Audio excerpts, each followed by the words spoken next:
Alright, another H2K Reacts. Oh, fuck. My camera's gone. Here I am. My bad. Doing some recording off camera. Took away my face cam.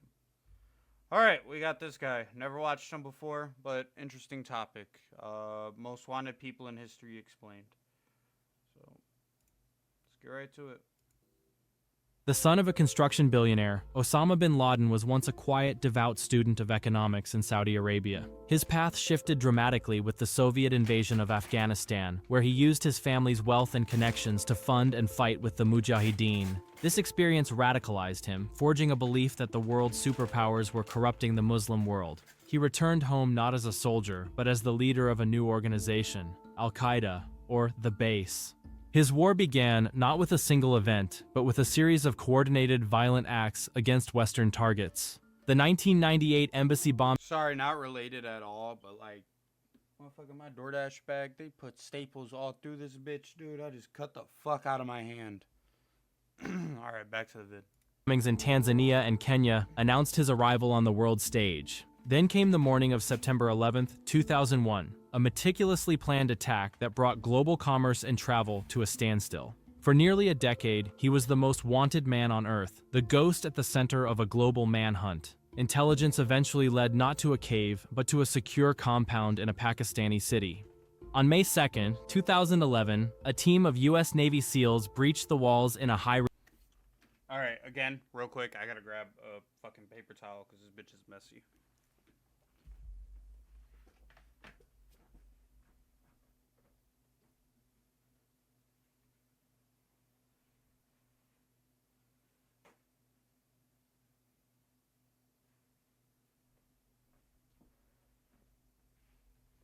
Eating this shit at my desk, maybe not the best option, but it's the only option.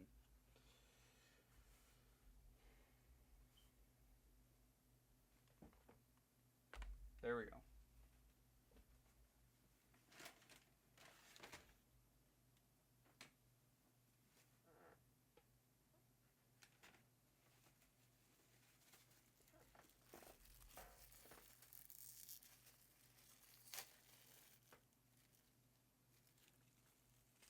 My bad, guys. Gotta get my food ready. risk raid.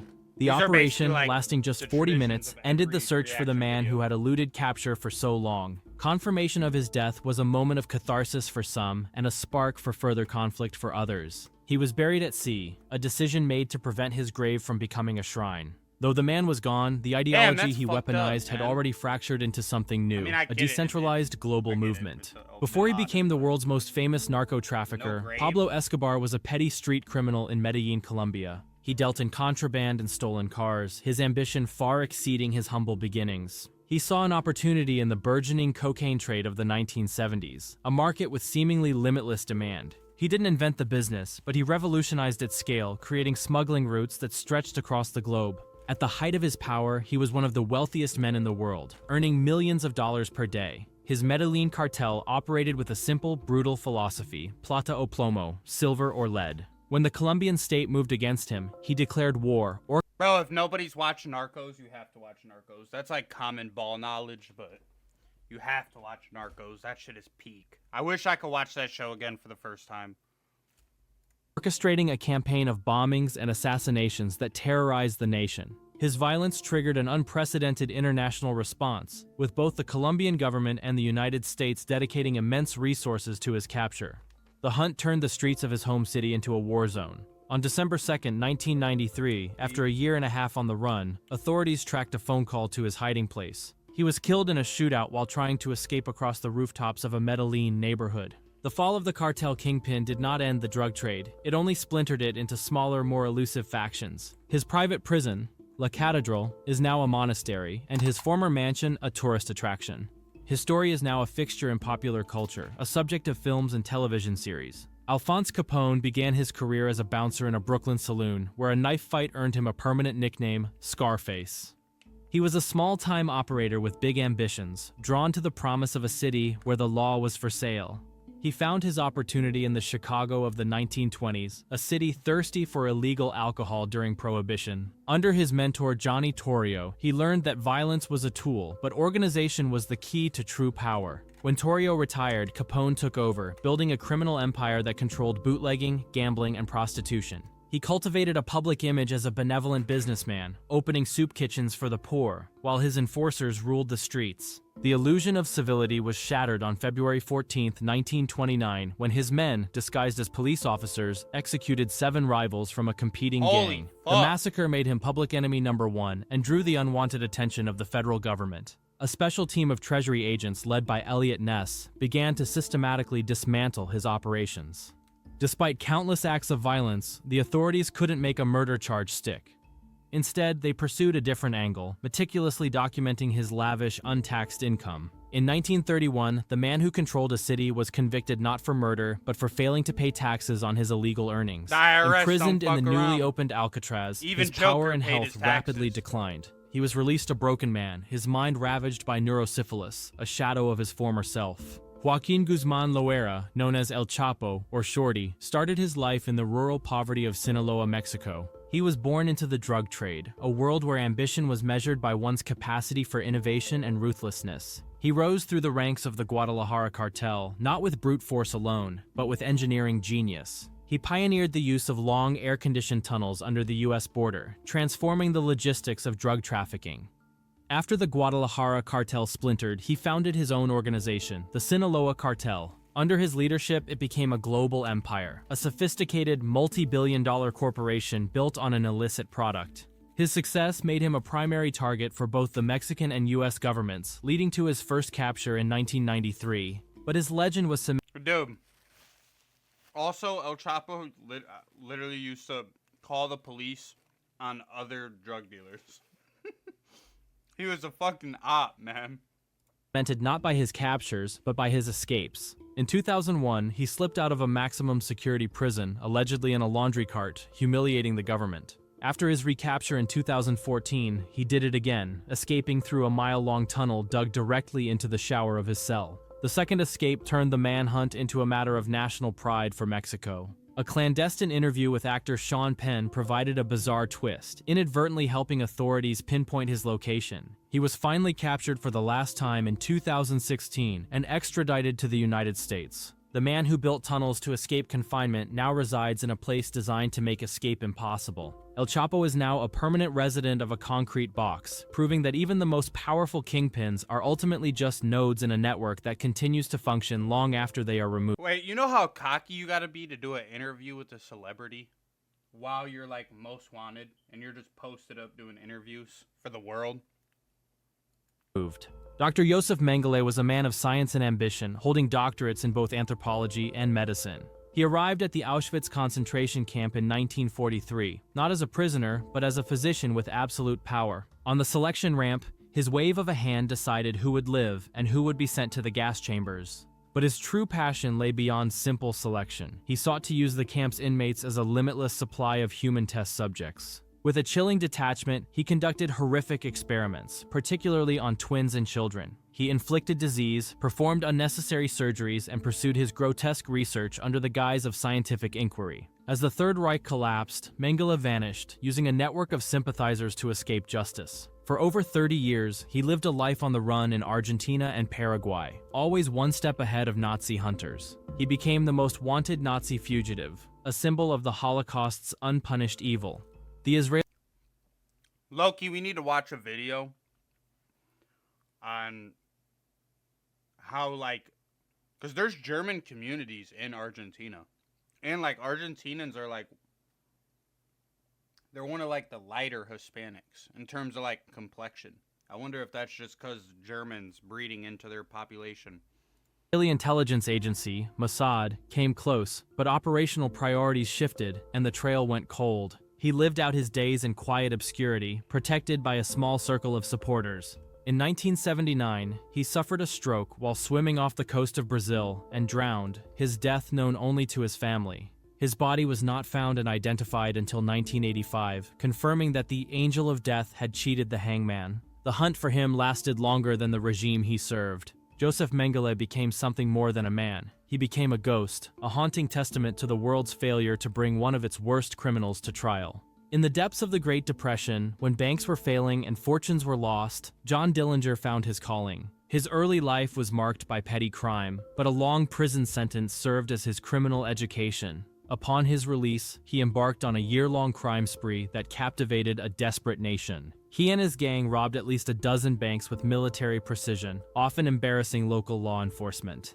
Dillinger played to the public, cultivating an image as a dashing gentleman bandit who only stole from the institutions people already blamed for their misery. His charisma made him a folk hero to some, a dangerous threat to the establishment. His legend grew with each daring escape, most famously when he allegedly carved a fake pistol from a piece of wood to break out of a supposedly escape-proof jail. The brazen escapes and robberies were a direct challenge to the fledgling Bureau of Investigation, led by J. Edgar Hoover. Hoover declared Dillinger public enemy number 1 and formed a special task force to hunt him down. After months of near misses, the net finally closed in Chicago. A brothel madam named Anna Kompanash, the infamous woman in red, betrayed his location to the authorities in exchange for leniency on her immigration status. On July 22, 1934, as Dillinger exited the Biograph Theater, federal agents moved in and shot him dead in the alley. The public's fascination continued even in death, with thousands lining up to see his body.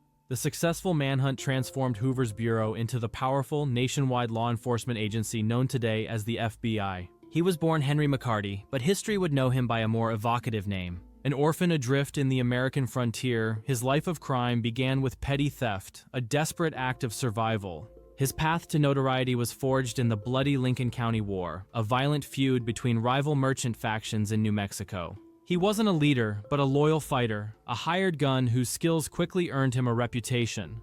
Legends claimed he killed over 20 men, one for each year of his life. The reality was likely less than half that, but the myth was more powerful than the truth. His actions made him a wanted man, and the task of bringing him to justice fell to his former acquaintance, Sheriff Pat Garrett. Garrett captured him, and he was sentenced to hang. But in a stunning display of audacity, he escaped, killing 2 deputies in the process, and cementing his legendary status. The manhunt resumed, with Garrett relentlessly tracking him across the territory. The trail led to a darkened room in Fort Sumner on the night of July 14, 1881. In the pitch black, a voice asked, "Who is it?" and was answered not with words, but with a single gunshot from Garrett's pistol.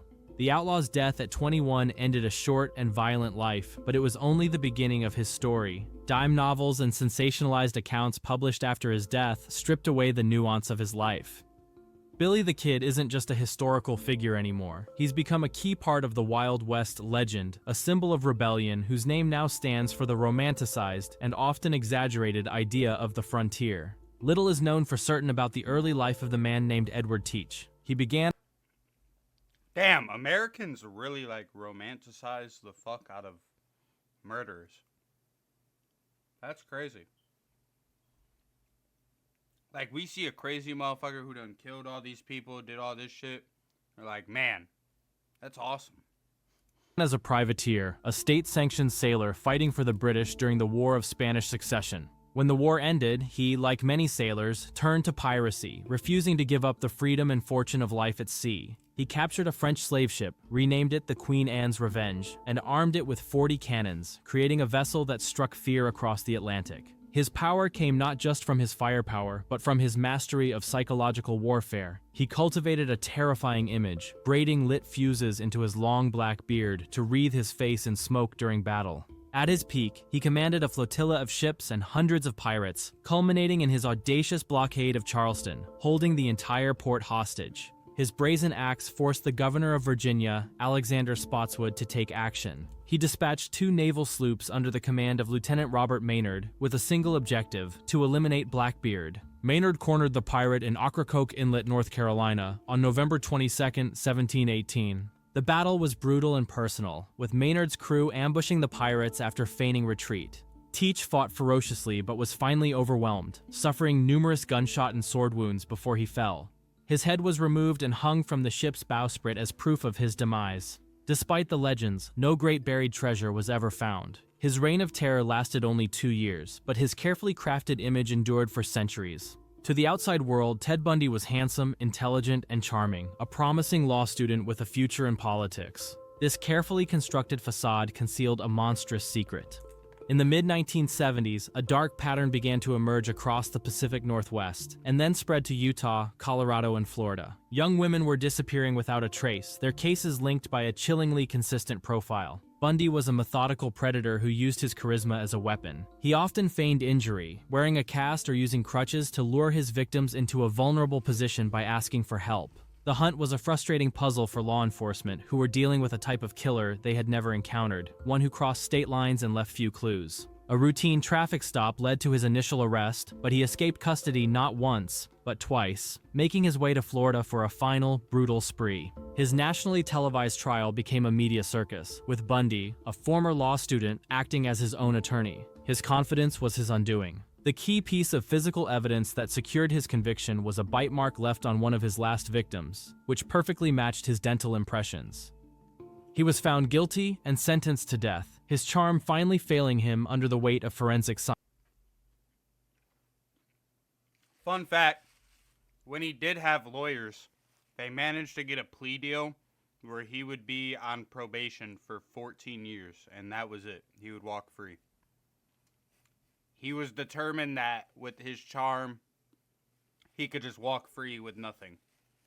And obviously that was his downfall. He ended up getting sentenced to death. But it's just fucking crazy because his lawyers could have got him off with 14 years probation. A fucking maniac like that.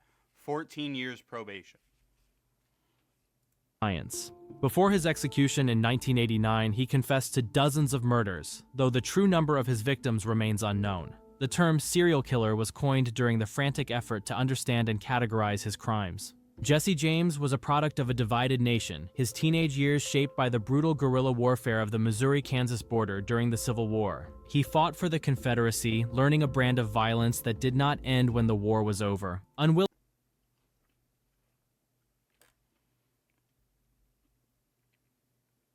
He fought for the Confederacy. Just say he's a loser. Fucking loser. And he's a traitor. A loser traitor. Fuck him. Willing to accept defeat, James and his brother Frank, along with the younger brothers, applied their wartime tactics to a new profession. They became outlaws, robbing banks, stagecoaches, and trains with ruthless efficiency. They were more than just thieves. They were performers in a public drama. A sympathetic newspaper editor, John Newman Edwards, crafted a public image for James as a modern-day Robin Hood, a Confederate avenger striking back at a corrupt system. Their notoriety attracted the attention of the Pinkerton National Detective Agency, a private law enforcement group that became their sworn enemy. The hunt became intensely personal after a disastrous Pinkerton raid on the James family farm resulted in the death of his young half-brother. The event solidified public sympathy for James and turned the outlaws into folk heroes. The gang's invincibility was shattered during a failed robbery in Northfield, Minnesota, where outraged townspeople fought back. The botched raid led to the capture or death of most of the gang, forcing Jesse and Frank into hiding.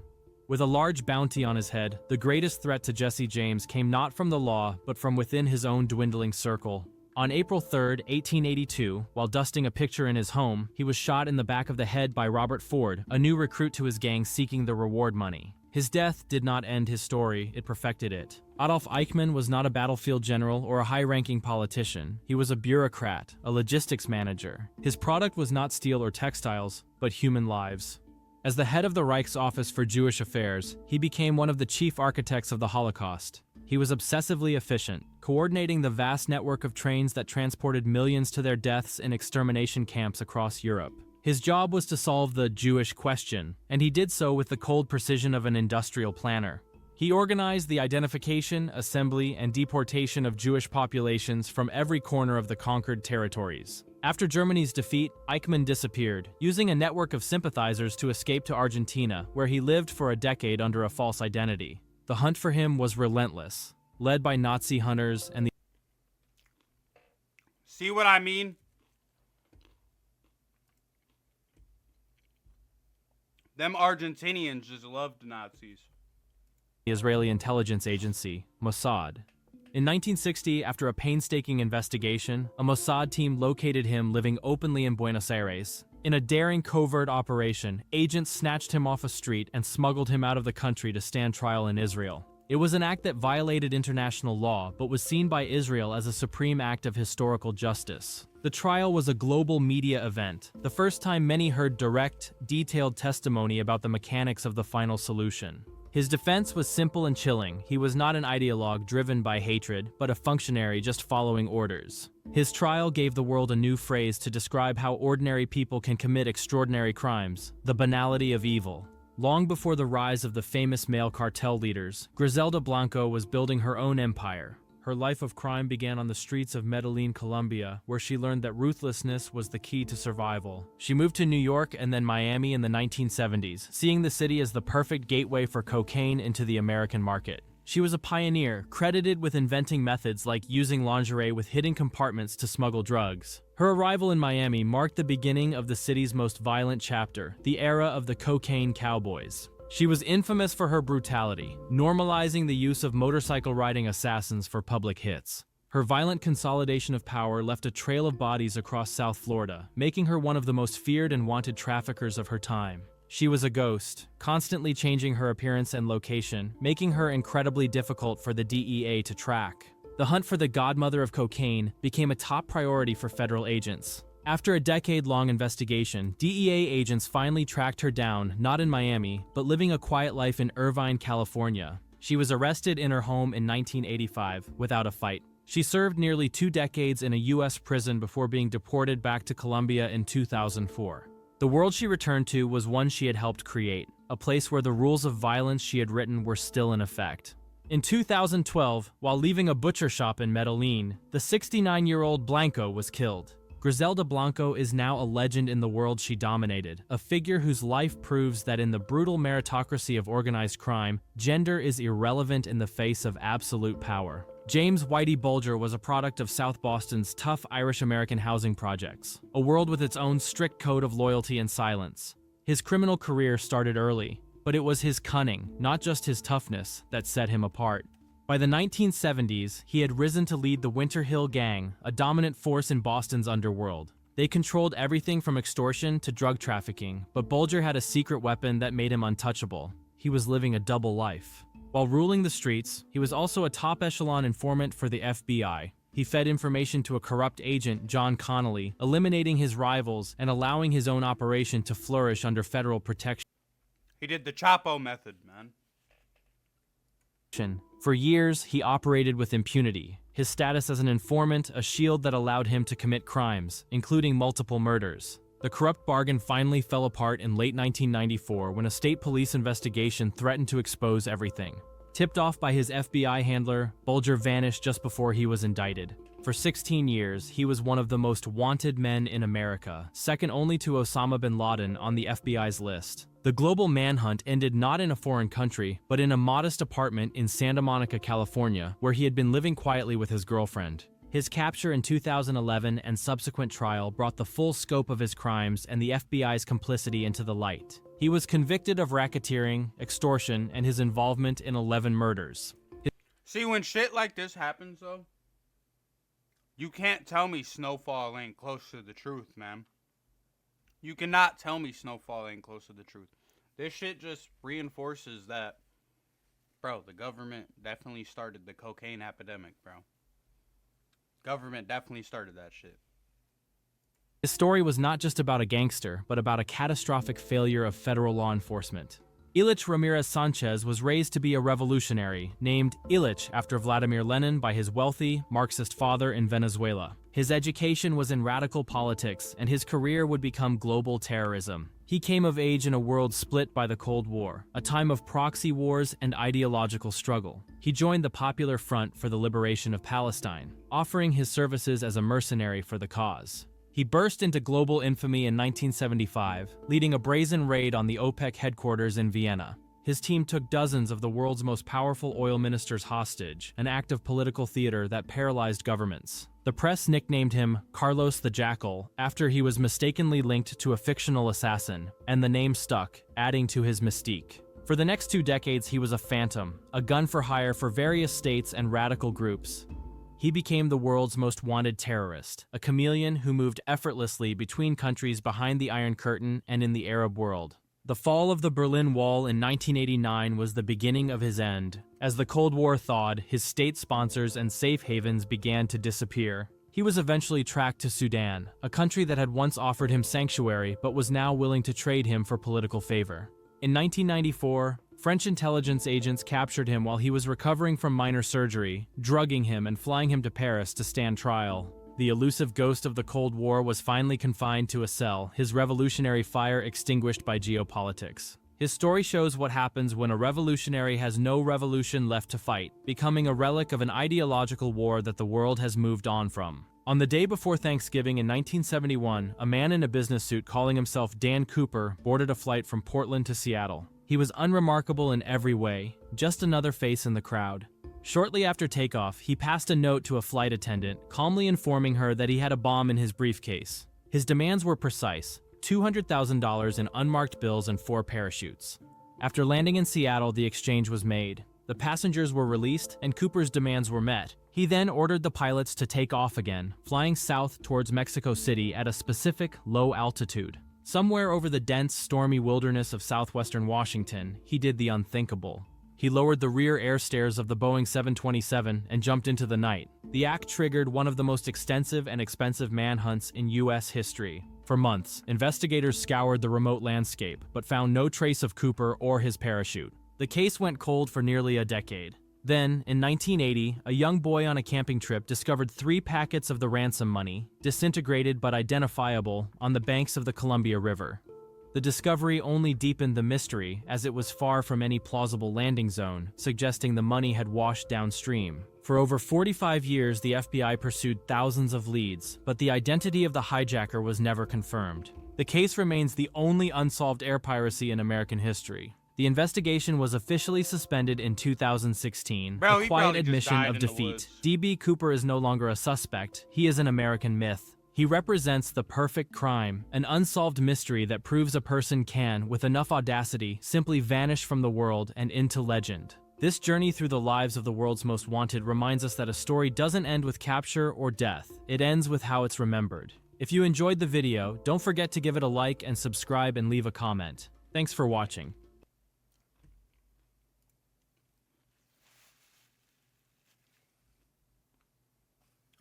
Damn, that was a good video. That was a really good video. Yeah, shout out Chris Explains. But yeah. Top comment. Crazy how the FBI go crazy hunting gangsters and cartel leaders, but human traffickers they just ignore. You're on to something. You're on to something. Alright.